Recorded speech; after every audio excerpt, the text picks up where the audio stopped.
Hello বন্ধুরা, আমি আজকের দুপুরের মেনু নিয়ে চলে এসেছি।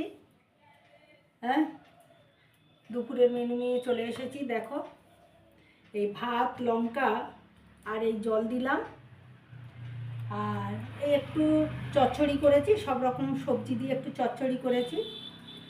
আর লাউ ঘন্টটা কালকের ছিল, সেই লাউ ঘন্টটা দিলাম। এটা আমি রান্না করি, কালকের করেছিলাম। আচ্ছা, এই যে এই লাউ ডাঁটা আলু দিয়ে কুচো মাছের একটা মাখা তরকারি করেছি, আর এই চাটনি করেছি। এই চাটনি আমের চাটনি, কিন্তু আমের খোসাগুলো আমি ফেলিনি বন্ধুরা। আমের খোসা ভীষণ উপকারী।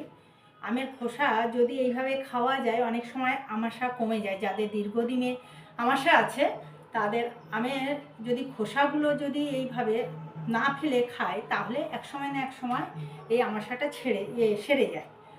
যাই হোক বন্ধুরা, এই ছিল আমার দুপুরের মেনু। তোমরা সবাই ভালো থেকো। টাটা।